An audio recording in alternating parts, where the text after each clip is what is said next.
Engineer Zach Varela, firefighter Schechter, Aurora Fire Rescue. Today we're talking about loading and deploying the Doyle Coil. Basically what the Doyle Coil is, it's 50 feet of LDH with a stores coupling on one end and a hydrant adapter on the other. We're going to show how this fits in our reserve rig.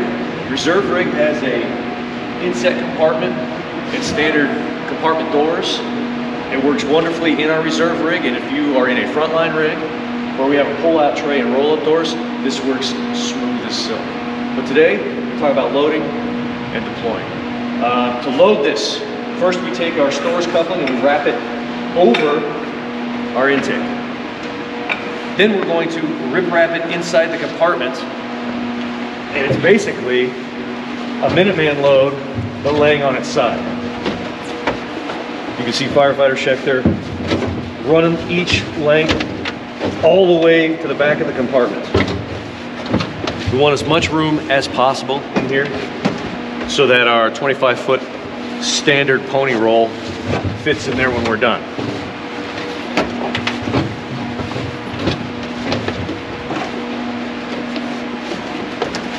Take care not to put the folds in the path of the doorways.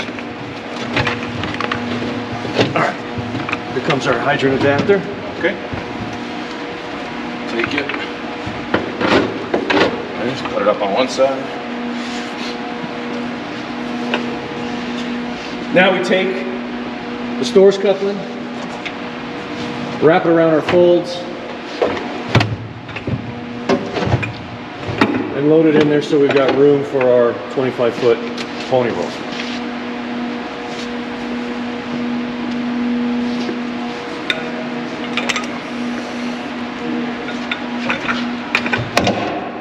Firefighter Schechter's going to load it in there so that all three couplings are showing, and there's no mistaking what we're doing with that roll.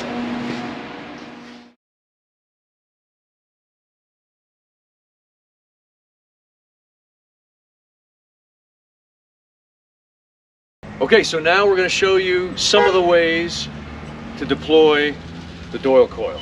Again, we're using the Doyle Coil and maybe the combination of the pony roll when 100 feet is too long and 25 feet is too short. So the first way we're going to do this is what we would call the bread and butter pull. Firefighter Schechter is going to demonstrate that for us. He's working efficiently, taking the cap off the intake. He removes the pony roll because we're not going to use that, or maybe we are. Takes the stores coupling and attaches it to the intake before he leaves. Now he's simply going to grab the hydrant adapter and he's going to walk it out. And now he's going to deploy 50 feet all the way to the hydrant. Okay, so now we're going to show you a shoulder load of this LDH and how we can get around obstacles. Go ahead, Schechter, show us how it's done. So again, working efficiently, he's already moved the intake cap. He's going to get the pony roll out of the way. He's going to attach the stores coupling to the intake before he leaves. And now, just like an attack line, he's going to load the LDH up onto his shoulder, just like a Minuteman. This enables him now to throw loops around an obstacle. This obstacle may not make sense, a car parked up in the way of a hydrant, but this shows the versatility of the Doyle Coil and how we can get around something and make a hydrant connection. Okay, so the third way that we can deploy the Doyle Coil is loading it on our shoulder, taking the pony roll with us, and moving it to a different location. For whatever reason, this intake is out of play. The hydrant isn't close enough, it's down the street, it's obstructed, but for whatever reason, we need to take the Doyle Coil and the pony roll to the other side of the rig. So firefighter Schechter is going to pull the pony roll out, set it down so that it's easily accessible. Then he's going to take the Doyle Coil and load it up onto his shoulder, again, just like the Minuteman. Sets himself up for success, grabs the Doyle Coil, and now we're going to go around the rig to the other side. As Schechter's coming around the rig, he's going to set down the pony roll in an advantageous position. He just lays the Doyle coil down on the ground, removes the cap to the intake, hooks up the stores connection,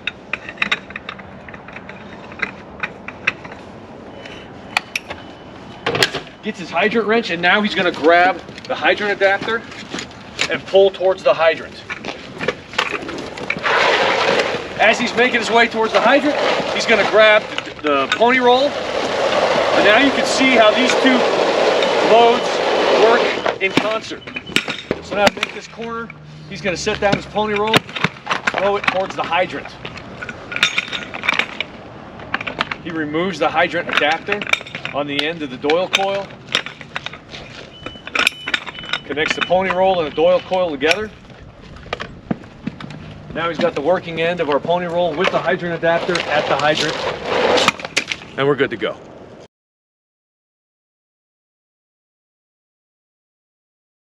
All right, engineer Zach Varela with Aurora Fire Rescue. We're going to show a series of videos today about second due engine roles and responsibilities, and maybe talk a little bit about engineer role and responsibilities on the first due and the second due engine. As an engineer on any pumper, there's three things that we're always concerned about: finding water, sending water, and keeping water. But once those three things are locked in and done, it doesn't mean that we're stagnant on the pump panel. We can get down, we can do some other things. We're not married to that pump panel. We can help the guys inside. They're working hard, high heat, high stress. There's no reason why they should be hauling that hose all by themselves. You can be laying out the hose in the front yard, attack oversupply, humping that hose at the doorway, throwing hose in. I mean, you can be having a good time while you're doing it too. Once those guys are taken care of, if they're on a second floor or third floor fire, provide a second means of egress for them. Throw a ladder to that room. Take care of your guys. Okay, so next we're going to talk about putting a pumper in the system versus relay pumping. We're going to start with our basic bread and butter fire, and I'd like to point out that every line of duty death starts with your basic bread and butter fire. You got your attack pumper on scene, the second in pumper comes in, and we're going to get in the system. Basically, we're going to hook up to the hydrant, let the hydrant flow through us into the attack pumper, and we're going to stay in neutral. Right? We're not even going to be in pump gear. This will prevent us from blowing the pressure relief valves on the attack pumper. We are there as a tactical redundancy. We are there as an emergency backup. That way, if the attack pumper has any problems, we can take over immediately, and nothing happens on the firing ground. We don't skip a beat. Other advantages to having two pumpers in the system: that second in engine, that supply engine that's in the system, can provide a true backup line. We also have two engineers on the outside, so that if anything goes wrong, we don't skip a beat on our offensive fire attack. Everybody knows that two heads are better than one. And at the very least, if something catastrophic happens, we lose the water supply, we have a main break, a hydrant failure, we've got two engines on the outside that can provide enough water to get our fire attack team out of that burning structure and into the safety of the front yard. Finally, we're going to talk about a relay operation. A true relay operation is where we have two pumpers or more working in concert to deliver the appropriate amount of GPM to put out a fire. Some rules of thumb, things to think about when we're setting up for a relay operation. And actually, we should already be ready to set up for a relay operation because we're going to get in the system every time. 300 feet of LDH or more, that's when we start seeing a performance drop in our hydrant. We start seeing the pressure drop, we start seeing intake pressures change, and we start seeing our ability to deliver water change once we extend past 300 feet. With a relay operation, we can overcome that. Other things that some guys are considering for a relay operation are the ABCs: an above grade fire, a below grade fire, or a commercial fire. We should be setting up for a relay operation if those things are about to happen. So, final thoughts on relay pumping and getting in the system. Remember, if we have any problems with our water supply, it's a pressure problem, not a volume problem. All right, the water's there, we just got to get it. And the more engines we have in the system, the easier it is for us to get that water out of the ground and into the burning building. With more engines in the system, we have multiple engineers outside to solve problems on the fly so we don't miss a beat in our offensive fire attack. We can provide a true backup line. We have created the system outside, tidied up all our loose ends so that if anything goes wrong, we have anticipated it, we have planned for it, and we can mitigate it before it becomes a problem or before it kills anybody.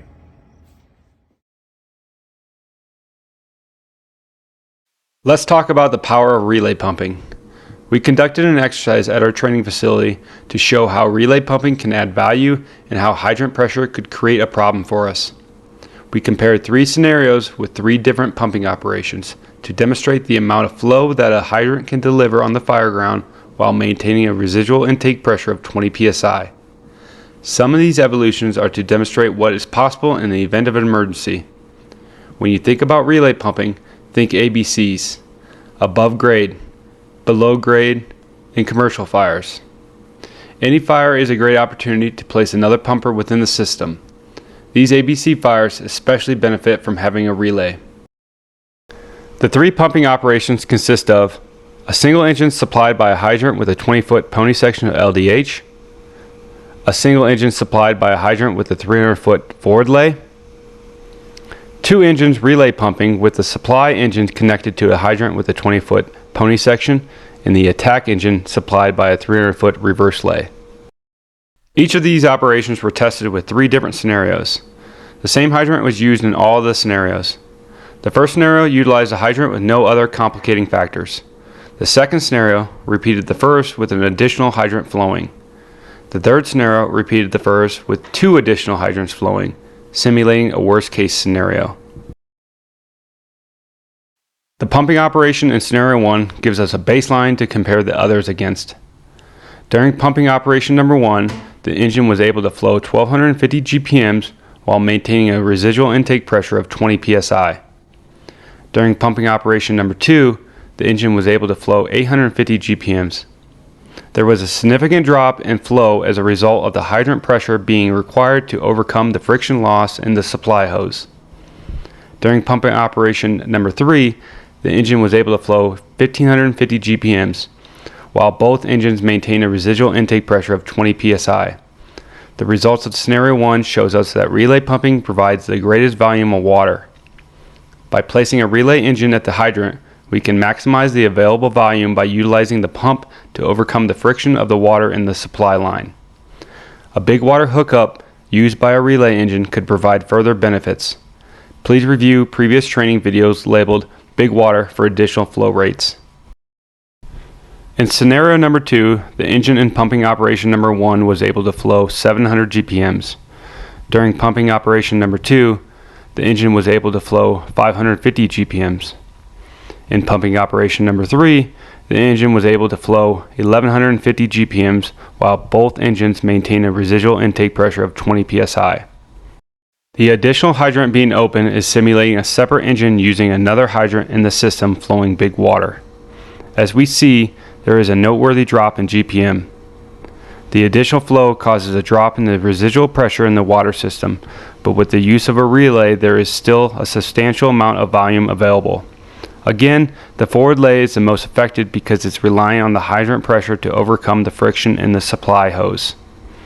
In the setting of a commercial fire, proactively setting up a relay provides us with the benefit of being ready to supply heavy fire streams due to a significant fire event. This scenario shows us that we could not achieve enough flow to supply master streams with more than one hydrant in use unless we are relay pumping. This could delay an attack from the defensive position, take precious time to set up after an apparatus has already committed to the scene, and potentially giving up the opportunity to make a knock on the fire, transitioning into an offensive fire attack.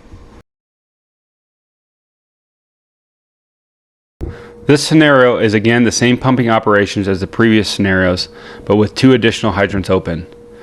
The additional hydrants are simulating a worst case scenario, like a water main break.